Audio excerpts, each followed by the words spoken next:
Hi எல்லாருக்கும் வணக்கம். நான் தான் உங்கள் லோக்கி. நேத்து வந்து நம்ம என்ன பார்த்துருந்தோம்னா, ஆப்ஜெக்ட் ஓரியன்டேஷன் அண்ட் ப்ரோகிராமிங் லாங்குவேஜ்ல ஜாவா எக்லிப்ஸ் என்விரான்மென்ட்ல பிளாக்ஸ்ன்ற டாபிக் பத்தி பார்த்துருப்போம். பிளாக்ஸோட பேசிக்ஸ் வந்து நேத்து நம்ம பார்த்துருந்தோம். அது உள்ளயே நம்ம இன்னும் டீட்டெயில்டா நம்ம வந்து இன்னைக்கு நம்ம பார்க்க போறோம். First static and non static blocks பத்தி நம்ம நேத்து பார்த்துருந்தோம் பேசிக்ஸ். இன்னைக்கு வந்து அதோட டீட்டெயிலா நம்ம பார்க்க போறோம். டீட்டெயிலுன்றது ஒண்ணும் பெருசாலாம் இருக்காது கைஸ். நேத்து இருக்கிற வீடியோலயே நான் முடிச்சிருக்கலாம். பட் ஆனா உங்களுக்கு ஒரு டிஃபைன்டா ஒரு எக்ஸிகியூஷன் நம்ம காட்டணும்ல. அதனால நான் வந்து கொஞ்சம் டீட்டெயிலா நான் உங்களுக்கு எக்ஸிக்யூட் பண்ணி காட்டப் போறேன். அதாவது என்னென்ன பாசிபிலிட்டீஸ் நம்ம கொண்டு வரலாம். அந்த பாசிபிலிட்டீஸ்னால நம்மளுக்கு கோட் வந்து எப்படியெல்லாம் எக்ஸிக்யூட் ஆகும். அப்படின்றத வந்து நானு காமிக்க போறேன். ஸோ இன்னைக்கு வந்து நம்ப ஆரம்பிச்சிடலாம் கைஸ். எப்பயும் போல இன்னைக்கு வந்து நம்ம என்ன பார்க்க போறோம்னா, ஸ்டாட்டிக் பிளாக்ஸ் பத்தி தான் பார்க்க போறோம். ஸோ ஸ்டாட்டிக் பிளாக்ஸ் வந்துட்டு நம்ப ஃபர்ஸ்ட்டு ஸ்டாட்டிக் ஸ்டாட்டிக்னே நம்ம யூஸ் பண்ணக்கூடாது கைஸ் இங்க. ஏன்னா அது ஒரு கீவேர்ட். கீவேர்ட வந்து நம்ம கிளாஸ் நேமா வைக்க முடியாது. ஸ்டாட்டிக் பிளாக்ன்னு சொல்லிட்டு எஸ்டிஎஸ் பிளாக்ன்னு சொல்லி நானு சும்மா போட்டுக்கிறேன். ஸோ ஸ்டாட்டிக் பிளாக்ஸ் பத்தி தான் நம்ம இன்னைக்கு பார்க்க போறோம். எப்பயும் போல ஒரு மெயின் மெத்தட நான் வந்து எக்ஸிக்யூட் பண்ணிக்கிறேன். இங்க வந்து நான் என்ன பண்ண போறேன்னா, உங்களுக்கு பிளாக்ஸ்ன்றது ஆல்ரெடி உங்களுக்கு தெரியும். பிளாக்ஸ்ன்றது வந்து என்ன கைஸ்? மல்டி லைன் இனிஷியலைசேஷன் சொல்லுவாங்க. ஒரு மல்டி லைன் இனிஷியலைசர் அதுதான் வந்து பிளாக்ஸ். சிங்கிள் லைன் இனிஷியலைஸ் பண்ணி தான் இத்தன நாள் நம்ம பண்ணிட்டு வந்திருப்போம். எப்படின்னா, ஃபர்ஸ்ட்டு ஸ்டாட்டிக் இன்ட் ஐ அப்படின்னு சொல்லி குடுத்துடுறேன். இங்க வந்து எனக்கு 0ன்னு சொல்லி எனக்கு இருக்கும். இங்க வந்து நானு என்ன பண்ண போறேன்னா, அந்த ஐய வந்துட்டு நானு இனிஷியலைஸ் பண்ண போறேன். ஸோ ts block டாட் ஐய வந்து நானு இனிஷியலைஸ் பண்ண போறேன். ஸோ 5ன்னு சொல்லி இனிஷியலைஸ் பண்ணிக்கிறேன். இங்க வந்து நான் ஏன் STS பிளாக்ன்னு போட்டிருக்கேன்னு கேட்டீங்கன்னா, கிளாஸ் நேமு ரெஃபரன்ஸ் வச்சு அத பாயிண்ட் அவுட் பண்ணும்போது, அந்த வேரியபிள் வந்து ஸ்டாட்டிக் வேரியபிள். ஸோ எனக்கு வந்து இது அக்யூரேட்டா போய் ஸ்டாட்டிக் வேரியபிள வந்து அப்டேட் பண்ணும். ஸோ இப்ப நான் வந்து 5ன்னு சொல்லி அப்டேட் பண்ணிட்டேன். இப்போ வந்து நம்மளுக்கு ஐல வந்து நம்மளுக்கு 5 வந்து இருக்கு கைஸ். ஃபர்ஸ்ட்டு ஐல வந்து 0 இருந்தது வந்து இப்ப நம்மளுக்கு 5ன்னு சொல்லி அப்டேட் ஆயிருக்கும். இத நான் பிரிண்ட் பண்ணும்போது, எனக்கு 5ன்னு சொல்லிட்டு எனக்கு பிரிண்ட் ஆகும். ஸோ இதுதான் நார்மலா நம்ம வந்து ஒரு ஸ்டாட்டிக் வேரியபிள பிரிண்ட் பண்றதாகட்டும், அது எப்படி கொண்டு வருதுன்னு சொல்லி பார்த்துருப்போம். இன்னொன்னு நான் சொல்றேன். இதையே வந்து நானு கிளாஸ் நேம வச்சு நான் வந்து அதாவது உங்களுக்கு அக்யூரேட்டா ஸ்டாட்டிக் வேரியபிள தான் பிரிண்ட் பண்ணணும் அப்படின்னா, நீங்க இப்படி பிரிண்ட் பண்ணலாம். STS பிளாக்ன்றது என்னோட கிளாஸ் நேம். அத ரெஃபரன்ஸா குடுத்து, நான் வந்துட்டு வேரியபிளோட பிரிண்ட் பண்றேன். பிரிண்ட் பண்ணும்போது எனக்கு அதே 5 கிடைக்கும். ஸோ ஆன்ஸர் வந்து நம்மளுக்கு 5ன்னு சொல்லி கிடைக்குது. இப்போ வந்து நான் என்ன பண்ண போறேன்னா, ஸ்டாட்டிக் பிளாக் வந்து நானு டிக்ளேர் பண்ணிக்கிறேன். ஸ்டாட்டிக் பிளாக்ல நான் இப்ப என்ன பண்ண போறேன்னா, ஐ வந்துட்டு ஈக்குவல் டூ நான் இந்த STS பிளாக்க வந்து நானு கமெண்ட் பண்ணிக்கிறேன். இது இப்போதைக்கு தேவையில்ல. ஐ வந்து ஈக்குவல் டூ 10 அப்படின்னு சொல்லி நான் குடுத்துக்கிறேன். 10ன்னு நான் சொல்லி குடுக்கும்போது இங்க என்ன கைஸ் பிரிண்ட் ஆகும்? நம்மளுக்கு 10 தான் பிரிண்ட் ஆகும். ஏன்னா, மல்டி லைன் இனிஷியலைஸ் பண்ணியாச்சு நம்ப. அதாவது இங்க வந்து சிங்கிள் லைனா அதாவது இங்க வந்து அது கூட இல்ல கைஸ். சிங்கிளா டிக்ளேர் தான் ஆயிருக்குது. இங்க வந்து வேரியபிள் வந்து டிக்ளேர் ஆயிருக்கு. ஓகேங்களா? நான் உங்களுக்கு வெளியிலேயே கூட காமிக்கிறேன். இதே வந்து நானு i ஈக்குவல் டூ 10ன்னு நான் குடுக்குறேன்னு வச்சுக்கோங்களேன். இது வந்து நம்மளுக்கு சிங்கிள் லைன் இனிஷியலைசர். ஓகேவா? இப்படி நம்மளால குடுக்க முடியாது. அதனால தான் நம்மளுக்கு அங்க எரர் காட்டுச்சு. திரும்பி காட்டுறேன் பாருங்க உங்களுக்கு. இங்க வந்து நம்ம பார்க்கலாம். என்ன எரர் காட்டுதுன்னு சொல்லி ஃபர்ஸ்ட் நம்ம பார்ப்போம்.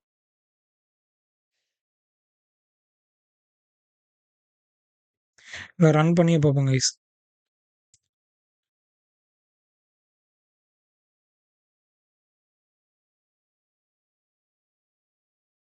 ஓகே.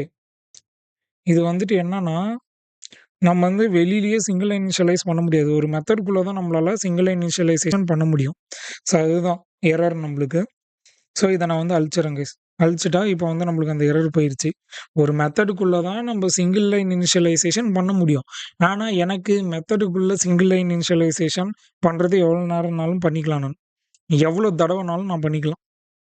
அப்படின்ற பட்சத்தில எனக்கு மெத்தடுக்கு வெளியில நான் மல்டி லைன் இனிஷியலைசேஷன் பண்ணணும்னு எல்லாருக்கும் ஒரு கெஸ் வரும்ல கைஸ். அந்த கெஸ் வரதுக்காக தான் நம்மளுக்கு இந்த மாரி பிளாக்ஸ் வந்து அவங்க குடுத்துருக்காங்க. ஓகேங்களா? இங்க வந்து இத நான் எடுத்துர்றேன். இப்ப நான் எடுத்த உடனே, இப்ப எனக்கு வந்து 5ன்னு தான் பிரிண்ட் ஆகும்.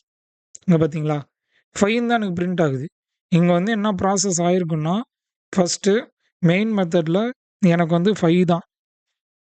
ஸோ, எனக்கு வந்து I வந்து என்ன ஆயிருக்குன்னா, ஃபர்ஸ்ட்டு 0ன்னு இருந்திருக்கும். 10ஆ அப்டேட் ஆயிருக்கும். அதுக்கப்புறமா 5ஆ எனக்கு பிரிண்ட் ஆயிருக்கு. ஓகேங்களா? ஸோ, இப்ப எனக்கு அப்டேட் ஆனது இப்ப 5. ஸோ, 5 தான் வந்துட்டு எனக்கு பிரிண்ட் ஆகுது. இதே நான் இன்னொன்னு பண்ணி பார்க்குறேன் கைஸ். என்ன பண்றேன்னா, ஸ்டாட்டிக் பிளாக்லயே நான் வந்து பிரிண்ட் பண்ணி பார்க்குறேன். ஸ்டாட்டிக் பிளாக்லயே நான் வந்து ஐன்னு சொல்லிட்டு நான் பிரிண்ட் பண்றேன்.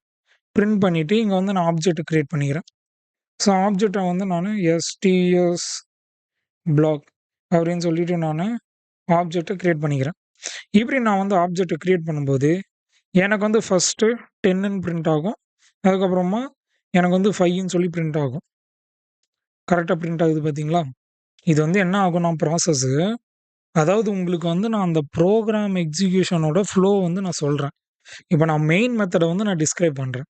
ஃபர்ஸ்ட்டு வந்துட்டு மெயின் மெத்தட்ல ஒரு ஸ்டாட்டிக் வேரியபிள் I அப்படின்றது 0வா இருந்தது. அந்த 0 வந்து 10ன்னு அப்டேட் பண்ணேன். Through giving a reference to the class name and initializing the static variable, we can able to get 5. So, I will be updating my static variable final to 5. அதாவது என்னன்னா, இதோட எக்ஸிகியூஷனு class வந்து லோட் ஆகுங்க. ஓகேங்களா? Class வந்து நம்மளுக்கு load ஆகும்போது, எனக்கு வந்து ஸ்டாட்டிக் பிளாக் வந்து ஒரு ஆப்ஜெக்ட் கிரியேட் ஆனாலே ஸ்டாட்டிக் பிளாக் எக்ஸிக்யூட் ஆயிடும். கிளாஸ் லோட் ஆச்சு. எனக்கு வந்து ஒரு ஸ்டாட்டிக் பிளாக் வந்து எக்ஸிக்யூட் ஆகுது. 0ன்றது 10ஆ அப்டேட் ஆச்சு. 10ஆ அப்டேட் ஆன பின்னாடி, என்னோட மெயின் மெத்தட்ல வந்து பார்க்கும். ஓகே. மெயின் மெத்தட்ல வந்து என்ன பண்ணியிருக்காங்கன்னா, இந்த கிளாஸ் நேம் ரெஃபரன்ஸ் குடுத்து வேரியபிள இண்டிகேட் பண்ணி அப்டேட் பண்ணியிருக்காங்க. அப்டின்னா, என்னோட ஸ்டாட்டிக் வேரியபிள வந்து அப்டேட் பண்ணியிருக்காங்க. அப்டின்ற பட்சத்தில அது பார்த்துட்டு 10 வந்து ஃபர்தரா எனக்கு 5ன்னு சொல்லிட்டு எனக்கு அப்டேட் ஆகுது. ஓகேங்களா? மெயின் மெத்தட் இருக்கு. நான் கமாண்ட் ப்ராம்ப்ட்லயே காட்டுறேன். வந்து 0வா இருக்கு. அதுக்கப்புறமா கிளாஸ் வந்து எனக்கு லோட் ஆகுது. கிளாஸ் வந்து எனக்கு லோட் ஆகுது.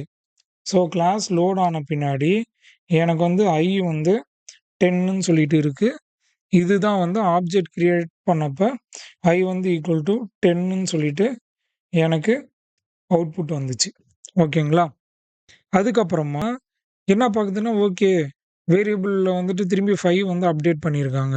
அப்படின்ற பட்சத்தில எனக்கு வந்து ஈக்குவல் டூ 5 அப்படின்னு சொல்லிட்டு எனக்கு அப்டேட் ஆகி, ஃபைனலா எனக்கு கிளாஸ் நேம நான் ரெஃபர் பண்ணி அந்த வேரியபிள் பாயிண்ட் அவுட் பண்ணி எனக்கு பிரிண்ட் பண்ணும்போது, எனக்கு 5ன்னு சொல்லி அவுட்புட் கிடைச்சது.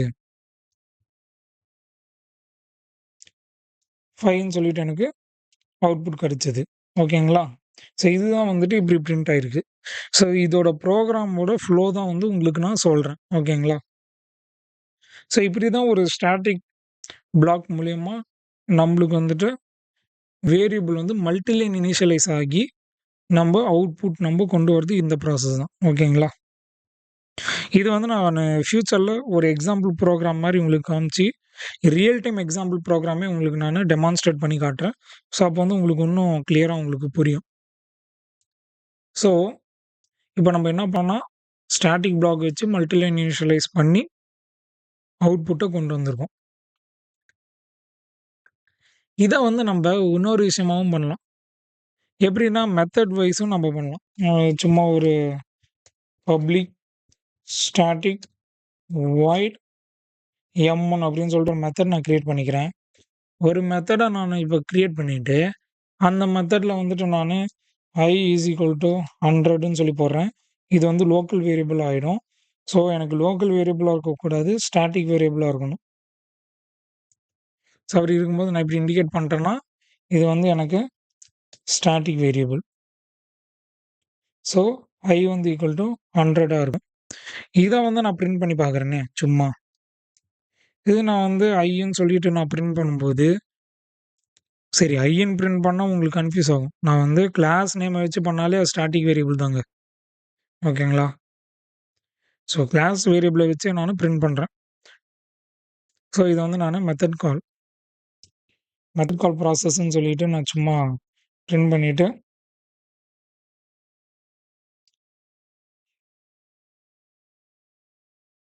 நான் பிரிண்ட் பண்ணிக்கிறேன். பிரிண்ட் பண்ண பின்னாடி நான் வந்து மெத்தட வந்து நான் கால் பண்ணிக்கிறேன்.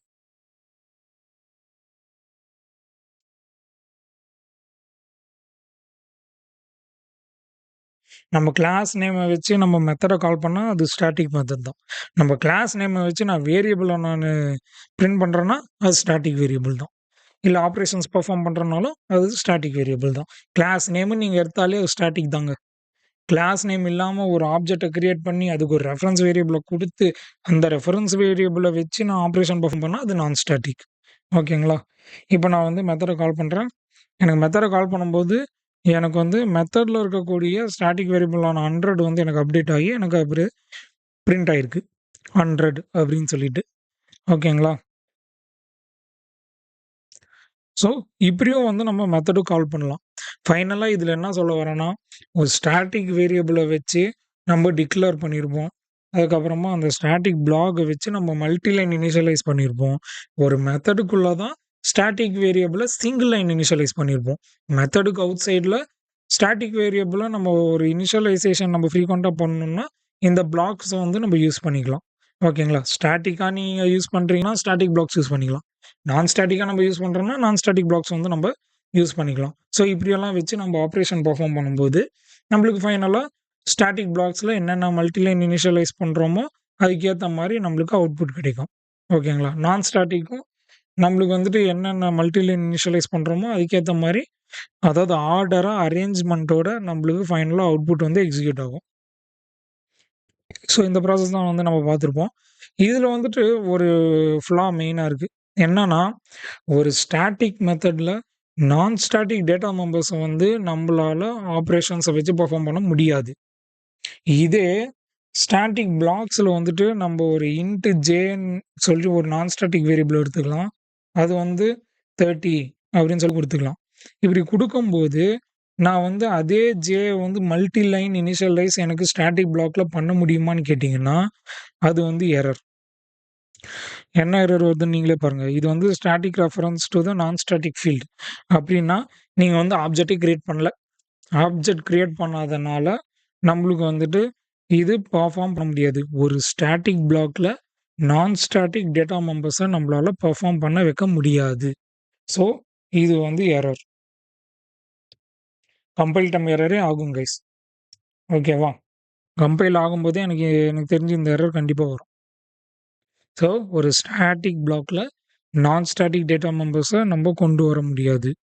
ஸோ, இன்னைக்கு வந்து நம்ம ஃபைனலா ஸ்டாட்டிக் வேரியபிள்ஸ், ஸ்டாட்டிக் பிளாக்ஸ வச்சு எப்படி நம்ப ஆப்பரேஷன்ஸ் பெர்ஃபார்ம் பண்ணியிருப்போம். அதேபோல நம்ம சீக்வென்ஸ் அதாவது அந்த புரோகிராமிங் சீக்வென்ஸ் வந்து எப்படி ஒன் பை ஒன் இனிஷியலைஸ் ஆகுது. 0வா இருந்து எப்படி 10 அப்டேட் ஆச்சு. 10லேருந்து எப்படி 5 அப்டேட் ஆச்சு.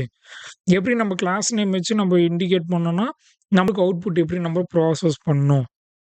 இதே ஒரு ஆப்ஜெக்ட் மட்டும் நம்ம கிரியேட் பண்ணோம்னா, அதுக்கு அவுட்புட் நம்மளுக்கு என்ன வந்துச்சு? அப்படின்ற மாரி நம்மள வந்து ப்ரோகிராமோட ஃப்ளோவும், அதோட எக்ஸிகியூஷன் நம்ம பார்த்துருப்போம்.